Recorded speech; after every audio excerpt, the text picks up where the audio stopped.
భరత్, రాష్ట్ర కేబినెట్ భేటీ జరుగుతుంది కదా, ఈ భేటీలో ప్రధాన అజెండా ఏంటి? ఎందుకంటే స్థానిక సంస్థల ఎన్నికలపై కేబినెట్ భేటీలో చర్చిస్తున్నట్లు తెలుస్తుంది. ముఖ్యంగా ఏ అంశాలపై చర్చించే అవకాశం ఉంది? సో భేటీ ప్రధాన ఎజెండా మీరు చెప్పినట్టు స్థానిక సంస్థల ఎన్నికలు పోబోతుంది.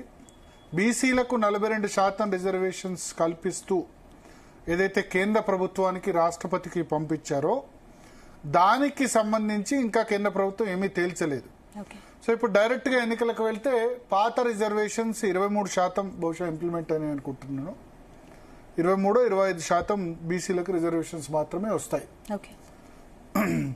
సో ఈ నేపథ్యంలో ఇప్పుడు కేబినెట్ సమావేశమై ఈ 42% రిజర్వేషన్లు కేంద్ర ప్రభుత్వం దగ్గరికి ఆల్రెడీ పంపించారు. పంపించింది కాకుండా నేరుగా ఇప్పుడు ఒక ఆర్డినెన్స్ జారీ చేస్తారు.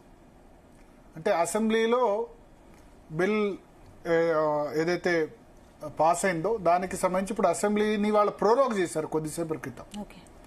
అసెంబ్లీ ప్రోరోగ్ అంటే నిరవధికంగా వాయిదా.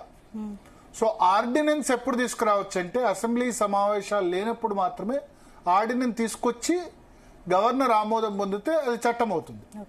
ఓకే. సో ఇంతకుముందు విద్యా ఉద్యోగాల్లో రిజర్వేషన్స్ కల్పించారు.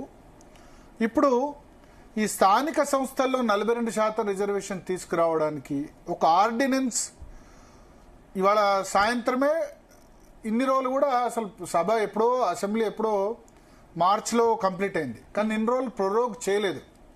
ఇప్పుడు ప్రొరోగ్ అంటే నిరవధికంగా వాయిదా. ఎందుకు చేశారంటే ఆర్డినెన్స్ ప్రొరోగ్ అసెంబ్లీ సెషన్ ఉండగా చేయడానికి అవకాశం ఉండదు. సో ఇప్పుడు ఆ ఆర్డినెన్స్ గనక అర్జెంట్ మ్యాటర్స్ ను ఆర్డినెన్స్ ద్వారా ఇష్యూ చేయొచ్చు. ఆర్డినెన్స్ జారీ చేసిన తర్వాత 6 నెలల్లోపు మళ్ళీ అసెంబ్లీ ఆమోదించాల్సి ఉంటుంది. సో అందుకోసం ఇప్పుడు ఏం చేయబోతున్నారంటే ఆర్డినెన్స్ తీసుకొస్తారు.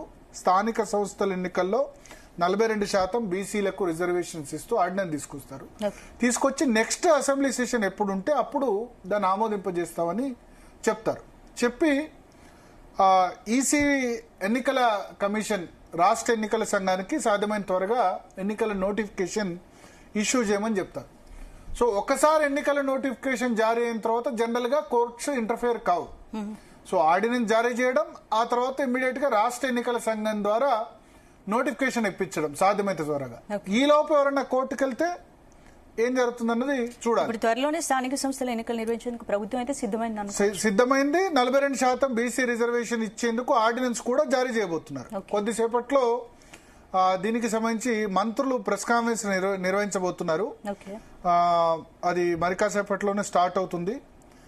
7:45 అని చెప్పారు. ఏ నిమిషమైనా స్టార్ట్ కావచ్చు. సో